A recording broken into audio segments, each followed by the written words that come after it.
Smoke. Hi there, yo. There we go. Welcome to the Vietnamese podcast. That's not true. What is this called? Embarrassed by Night. There we go. Jesus Christ, we were just talking about the... Okay.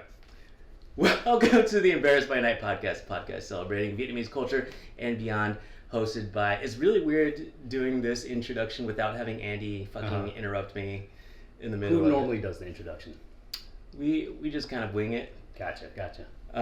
But for a longest time, we were doing a Welcome to Embarrassed by Night podcast hosted by two balding Vietnamese comedians. Okay. Which is not true this time. It's not true because you have a good set of hair. Thank you. You have a good set of hair. I brush it forward. Yeah. This is the Embarrassed by Night podcast. I am not joined by Andy Van. He is overseas at the moment at a wedding or some shit. I am joined by actor and homie Phong. Hey. Well, yeah. Well, thanks for having me, dude. Appreciate you having me. Phong, what do we know you from? I think the thing that most people know me from is This Is Us.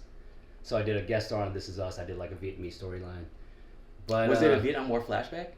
It wasn't a flashback. It was kind of a flashback, but I was taking the son. Justin Hartley plays the son, and he was going back to Vietnam to look into his dad's past. So I played his tour guide. So that's shit. Yeah. So then he was researching stuff about his dad and his involvement in the war, and I was trying to help him find information.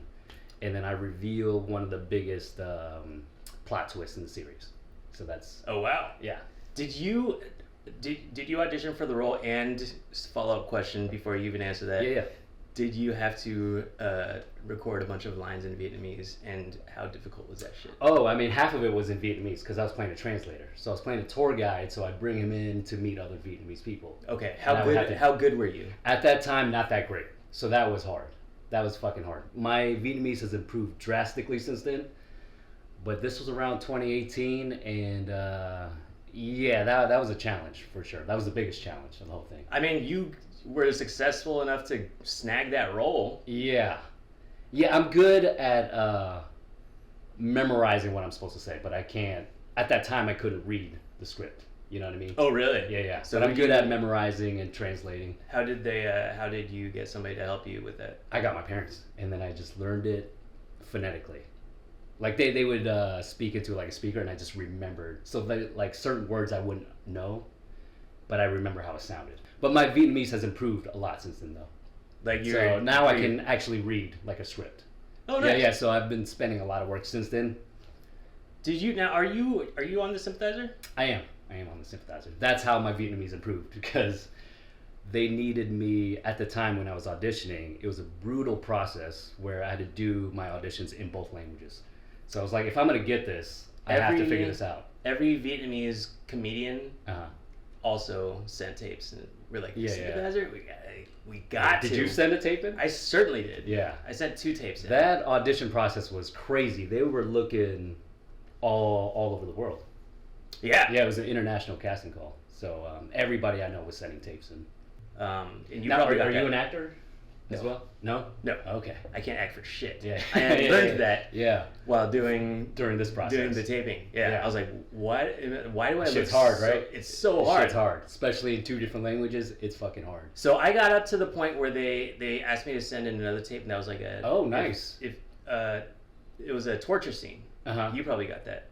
I don't think I got the torture scene. What was your process like getting to that role? So it was send in the tape. Send in the tape at first through my agent, and then they got back, and it was in 2 different languages. So like my Vietnamese wasn't like great; it's passable, but I couldn't really read at the time, and the script was in both languages. So I had to. My Vietnamese is way better than my acting skill. Okay, so you're pretty fluent. I can, no, actually, I still, like, if I go to Vietnam, people will say, like, probably have to ask me twice what the fuck I'm trying to talk about. Okay. But you can get by. Yeah. Gotcha. But also, like, in Vietnam, people know that I'm not Vietnamese. Yeah. Also. Yeah, so sometimes when I say something, they're like, that was really good. Yeah. For whatever fucking but the Filipino. bar is lower, right? That's pretty good for a Filipino. Yeah.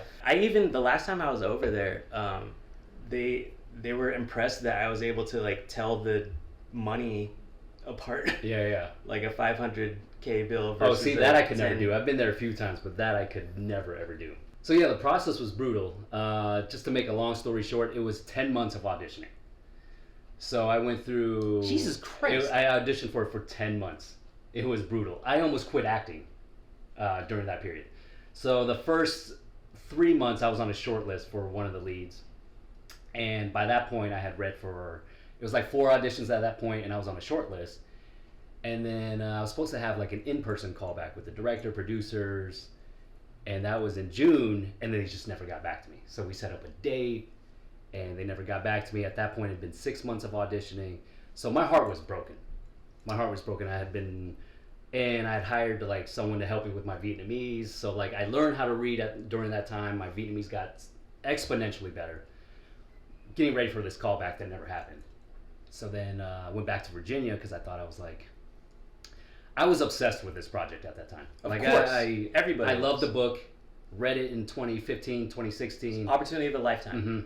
And then I felt like I was so close, but it was a long 10-month process. Yeah, that sounds... Yeah, it was brutal. Well, congratulations. Thank you. It was all worth it. Went on set, had an amazing time. Met these amazing people, like the cast and crew, fucking amazing. We keep in touch. We're all pretty close, actually. I heard it was very much like a family set. Yeah, it still is. Like, I saw them 2 days ago. We all had dinner. Nice. And it's the closest I've ever been with, like, fellow castmates. So it was all worth it. The SYMPATHIZER is such a powerful fucking work of art. Yeah. And then just to have, like, A24, RDJ, yeah, for sure. Park Chan-wook. For sure, this was my dream project, you know? And I felt like it was snatched away, but then it was given back. So it was like a roller coaster of emotions. I'm so jealous, dude. I mean, I'm not that jealous because I know that if I were to get to be on that show, I would have shit the bed because I can't act for shit. I can do comedy. But man, Park Chan-wook is a all-timer for me. So just me too. Like Old Boy is one of my favorite movies. Fucking Handmaiden. Yeah, Handmaiden's incredible. Old Boy.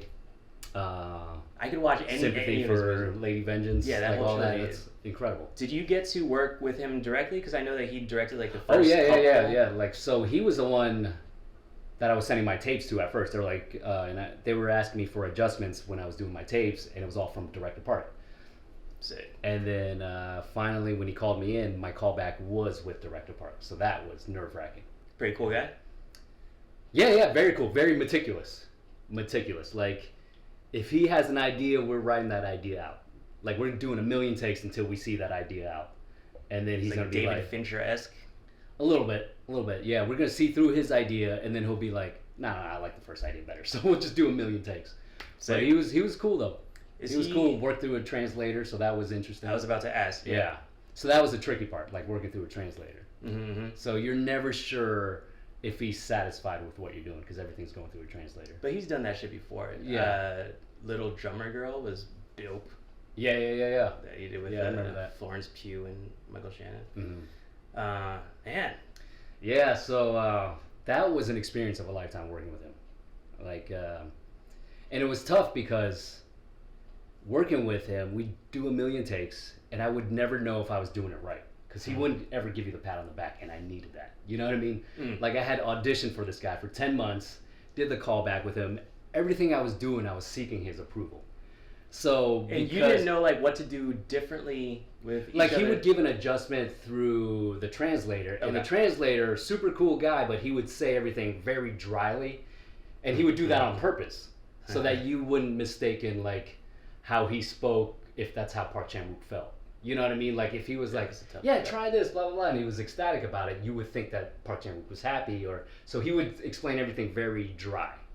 So you would never understand if he's happy, if Park Chan-wook's happy with what you're doing. So that was hard.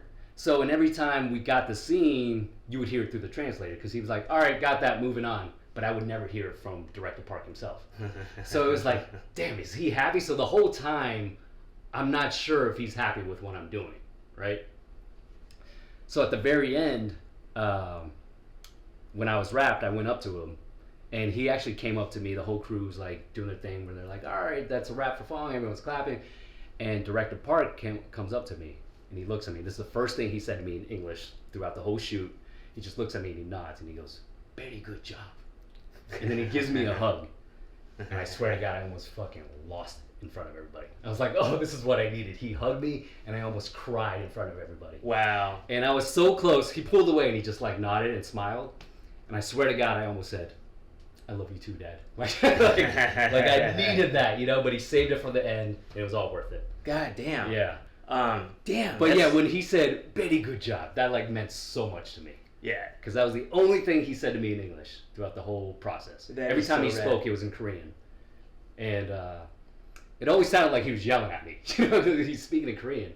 But he's doing it through a translator, so I was never sure if he was approving of what I did. Did you guys shoot most of your stuff in Thailand or was it in LA? Well, I didn't get to go to Thailand, unfortunately. If you're watching this and you don't know what the Sympathizer is, I'm sorry that we didn't even... What you guys need to know about the Sympathizer is it's a book about the Vietnam War. It's a spy thriller, Pulitzer Prize winning, and Vietnam did not allow them to shoot in Vietnam.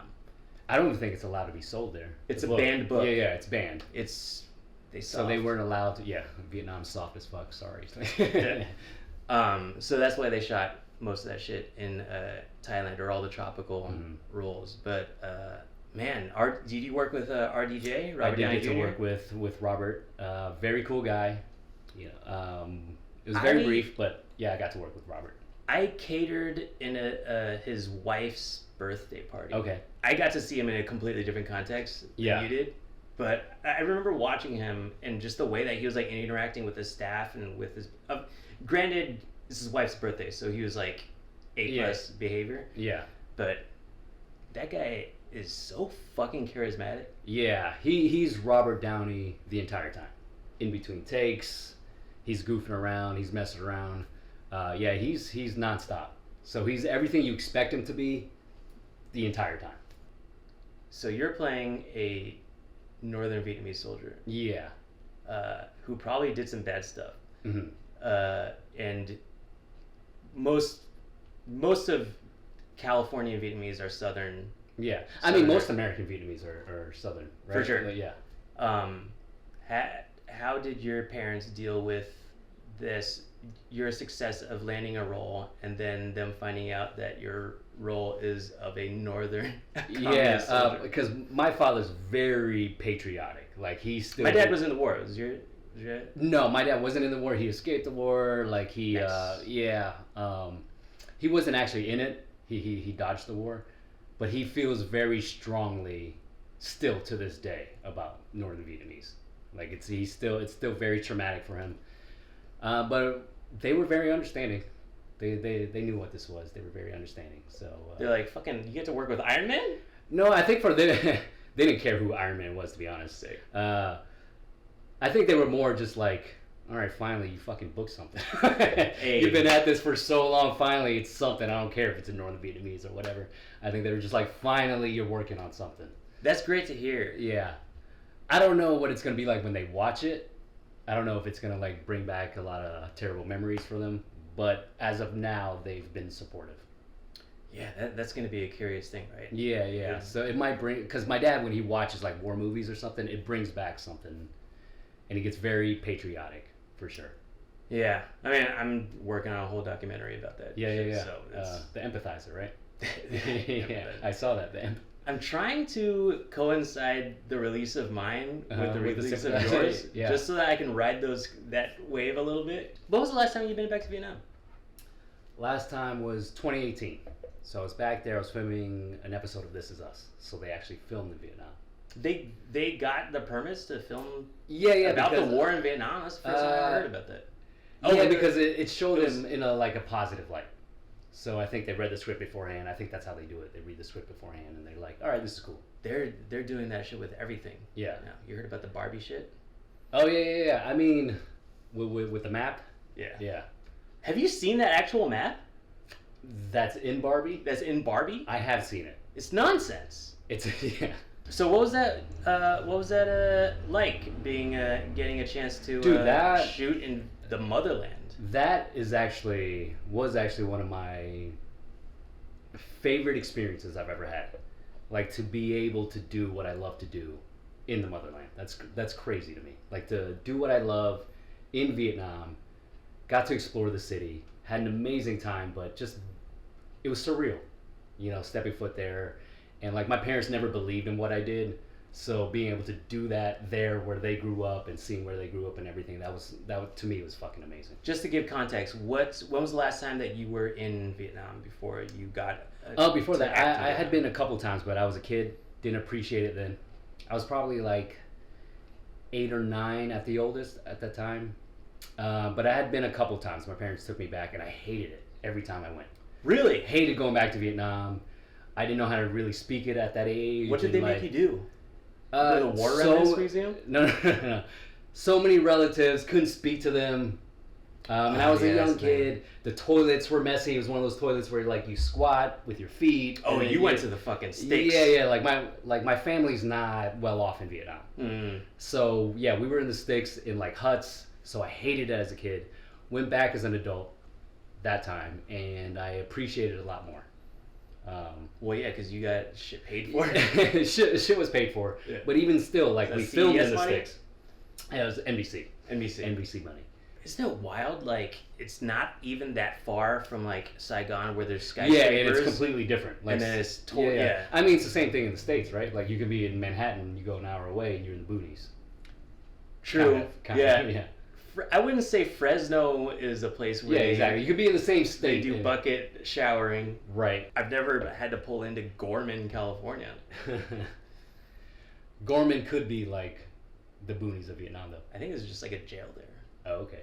So yeah, same thing. Or a juvenile hall. There's just like juvenile hall. My sister is 2 years older than I am, and she still hasn't been to Vietnam, even though her Vietnamese is better than mine. And she's really trepidatious about going there. Okay. Because she knows that she has to visit family, and she doesn't. See, I understand that feeling though. Like my brother has the same thing, and I kind of had the same thing. It's like it's not fun. Right? Yeah, and I have like, to go visit these people and then like they're family, but I don't really know them either. Right. You know, so it's hard. I will go back and see them at some point, but they're essentially strangers because I've never seen them. What are you supposed to, like? What are you supposed to do? And my Vietnamese isn't great enough, but it's gotten better now. So maybe it's better now. Like if I visit them, but at that time, I get that trepidation though. I totally get it. Show up, take a selfie, and then go. It's not that heavy. I don't think it's that heavy. It can be. Like I know I have that trepidation, so I totally understand. My brother has the same thing. Have you been back? You've been back. I lived there. Oh shit. For almost 3 years. Oh wow. I moved to Hanoi. My family's from the south. My dad's from Can Tho. My mom's from Saigon. Okay, yeah, my mom's from Can Tho too. Oh nice. Yeah. Have you been there? I have. Can Tho's pretty sick. Yeah, it's been a minute, but. I moved there to Hanoi. I specifically chose Hanoi because that's interesting. I didn't want to deal with the family, right? I was like, I just want to live in a foreign country. Yeah. So you understand it as well. Like you don't want to be around the family. Like it's a lot. Eventually, I moved to Saigon. Okay. And I did like visit. My mom's like visit all these people. I was like, all right, for sure. Yeah. And then I just like showed up and was like, hey, let's take a picture. How's your Vietnamese though? It's probably like you. Like we got better. Mm-hmm. We got better after 2018 or whatever. But it's still pretty bad. Pretty bad? Yeah. Yeah. But like, good enough to get by. Like I definitely like could not date a girl and just be speaking Vietnamese the whole time. Yeah. Because I've been told multiple times that I sound cute. Which is not what I'm trying to do at all. Yeah. Trying to sound sexy. It's not, yeah. Yeah. See, that was the main thing actually growing up. When I grew up trying to speak Vietnamese, and then I was a little traumatized because my family would be like, oh, yay tuong la, like every time you try to like say something serious. Did you go to Vietnamese school? Or did you learn from your parents? I just learned from my parents. Okay. Yeah, just being around family. You're from Virginia, right? Virginia, yep. There was a big Vietnamese population. Yeah, right? For sure. Were there any like Vietnamese schools around you? There was, but it was not something. Thankfully, it was not something that they like forced upon me. So, definitely forced upon me. My mom was a teacher. Oh shit. Okay. So I was So your forced Vietnamese to, should be good then. it should be really good. Yeah.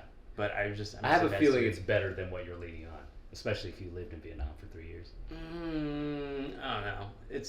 Well, what was that like though, living in Vietnam for 3 years? It was cool. I just felt like a foreigner. And why did you do that?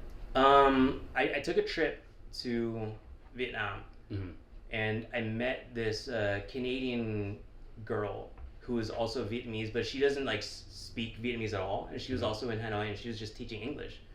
And I was like, wait, I could, because at the time I was just like working on, I just had an online job. Mm-hmm. I didn't have an office that I needed to be at. I was like, wait, I could totally do that. Yeah, yeah.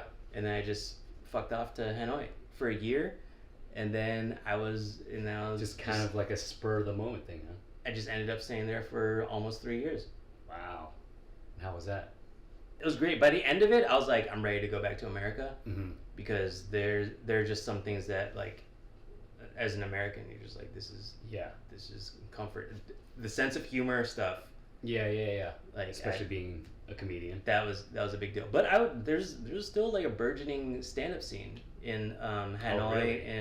and in Saigon that I got to help develop. Oh, you did stand up there? Yeah, Oh, all those shit. posters are from shows that I did. Oh, wow. People like to laugh, man. So you've been dabbling in stand-up. Dabbling. Like What was Dabbling. your first? Why did you decide to go like, fuck it, I'm gonna do an open mic? Honestly, I love watching stand-up. Like, it's something I watch a lot in my free time. I love watching stand-up podcasts. I just love comedy, and it's something I wanted to try. I'm not sure if I was successful in it, but actually, it's still something that I still want to try. So I dabbled in it, but yeah, I'm a huge fan of stand-up and wanted to give it a go. Congratulations on. I mean, really don't taking that congratulate me plunge. because No, because there are so many people, like, especially that I meet Yeah. in LA. So many people when they hear about stand up, they go like, "Oh, I've always thought about doing stand up," and that's like the most boring conversation that I can ever have with somebody. Is somebody telling you me probably that. hate that, right? Somebody saying like, "I've always thought about doing stand up." Yeah, and you're like, I do this shit though. Yeah, like what do I do with that information? Yeah. I had bits written out. I had like a full set written out for a long But you time. did it. Yeah, and I did it when my friends signed me up. So I was that guy that you hated. Like, that was always like, oh, I've thought about doing it. Like, I respect, and I do respect the fuck out of what you guys do. I really do, especially after doing it. But it was my friend that just signed me up. I asked him for advice, and he was like, you just got to do it. And then I went over to his place. He was like, well, I'm doing it tonight. I'm hitting up this open mic, and I'm just going to sign you up. And I went, fuck. But I went, like, it's now or never. I had these bits that were written out, like, that I have in my head. I'm just going to do it. And that first night, it went over really well. And Really? I was so happy that he did it. Shout out to Travis Parker. He's a stuntman. He's Will Smith's stunt double that does stand-up as well. So That's cool. Yeah, so he's got a lot of... He's got a lot of pushback because he's a stuntman. But he wants to do all this other stuff. Wait, why are you getting pushback as a stuntman? Because he's buff? Yeah, kind of that. Like, everyone goes, stay in your lane. You know what I mean? And I'm an actor, and I was always worried about that too. Like, everyone, like, just stay in your lane. So, so he did it. He signed me up, and I'm glad he did. We went out, did our thing, and it was fucking amazing. I had a great time, and I was like, oh, I think I could do this. And then I went out the second time without him, and same material, bombed my ass off. This is a tale that's old as time. Yeah. Yeah. Is this a common thing with comedians? It's a constant thing. Yeah. So many dudes will crush their first time doing comedy. Get that irrational confidence. And then the second time, completely, like, life-changing bomb. Yeah. It's because, I think it's because, and this is, I've heard, like, a lot of people talk about this. Did you bring a lot of friends? No, it was just me, Travis, and we had one other friend. That's cool. And the second time, I just decided to go out. I was like, I'm just going to keep doing this week by week. And I did. Did you mention that it was your first time doing stand-up when you did stand-up for the first time? Did I? Did you say, like, oh, this is my first time doing stand-up? No, I didn't until the very end. Nice. Till the very end. And then I told people, and people were like, oh shit, I would have had no idea that was your first time. I think I had a similar experience the first time I ever did. Well, the first time I did stand up, I was 19 years old. So when I first did stand up, crushed, and then I think the second time was just like very, very weird. Yeah. And that's so same experience. First time was good. Yeah. Yeah. And I'm trying to figure out why, because typically people say like, so this is a normal thing with it's such a pattern. Yeah. Usually how it is like people bring their friends the first time they do stand up, and they're like, whoa. Yeah. You know what? I always had a hunch that I had a good sense of humor and demeanor. Since that, like, overconfidence. I don't think I went in with that overconfidence, but I came in with, like, I was more confident about my bits. Like, I was delivering it more confidently. And I think my bits at that time needed me to be, like, a little awkward. And I think the nervousness helped with the awkwardness. Does that make sense? Yeah. Like, whereas the second time I went in and it's kind of like an actor where you know your lines and you're just delivering your lines. You know, the right energy wasn't behind it. You're just delivering your lines. Because you just know them like the back of your head now. I think that's what's so beautiful about stand-up, is that audiences can really tell if you're a fraud. Well, like the first time, I was losing where I was supposed to be, and I was making up for it, like just making shit up on the spot. Right. And I would but find audiences funny can moments. tell, though. Yeah. But, like, they can see that, like, oh, he's, like, really green at this. Yeah. And, you know, his ad-libs, pretty funny. Yeah. I was finding the funny in the moments that I wasn't expecting to find it the first time. Whereas the second time was like rapid fire. Like, I got these. I'm going to hit the punchlines here. Well, we'd love to see you out there, Phong. I mean, we're on strike now, so now's the time to get back Yeah, there's nothing else to do. Yeah, just feed my creativity, I think. How is that strike going for you? I personally like going out because I believe in the cause. You know, so I'm one that's currently actively being affected by it because I was in the middle of a show. Right. I was filming in Philly in the middle of a show, and then the writer's strike happened, and the show is on an extended hiatus now. But I'm okay with it because the writers need to get paid, actors need to get paid. Right. I believe in the strikes. So that's so I'm back in LA, and I don't think we like have to be on the picket lines, but I believe most actors and most writers want to be out there anyways. What's the vibe like out there? Oh, it's a fucking party. Like I went yesterday. And I was going when the WGA was out, and that was cool. But yesterday, all the actors were out, and now it's a different vibe. Like everyone's performing or projecting, and it's a lot louder now. But it's lively, morale's up, spirits are high. They feeding you? Yeah. Got some free pizza. Okay. Got some Gatorade. Nice. That's all I need. Was it most actors who are like day players on shows have to have additional income revenue? I mean, residuals, like the way it was before on traditional broadcasting. Yeah, it used to be fine, right? Yeah, it used to be fine. Everyone's getting paid. But streaming changed the whole model. Is it Kimiko Glenn? Yeah. Famously posts up her like 15 cents residual Yeah, checks. I mean, we all have those checks. Yeah. For sure, yeah. And are you still working a second job? I don't have a second job right now. I'm looking. Now's the time to look. I could get you a bartending job, man. Okay, I'll take you up on that, actually. So when is the next time that we're going to get to see you on stage, Phong? Pretty soon, I think. I think I'm going to start working on material. The strike's going to... Who knows? The strike's fucking everything up. The strike's fucking everything up, but I'm trying to find some silver linings in it, and one of those silver linings may be, like, get back on stage. You know, you have time to work on your material. You can't... Like, I'm telling myself, like, maybe this is the perfect time to just, you know, hone your craft that, you know, you want to try. Hey, so, I'll give you 3 minutes at 626 Laugh Market. 3 minutes? That might be 3 minutes too long. You know? Okay. But I'll take 3 minutes. What should everybody know about what you got coming up? So the SYMPATHIZER's coming out sometime next year. Sinking Spring is an Apple TV show that I'm filming. Sinking Spring? Sinking Spring. Sinking Spring with Brian Tyree Henry? Yes. And Ridley Scott is producing. We're halfway through filming that, so hopefully we get to finish it. And then got a small part on a Lee Daniels film called The Deliverance. That's done, maybe coming out next year.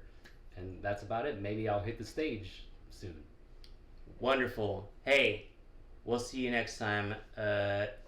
let's drink the rest of these Yeah. French Hey, 75s. thank you for having me. This was a blast. Hey, you Thank bet. Let's turn the AC again.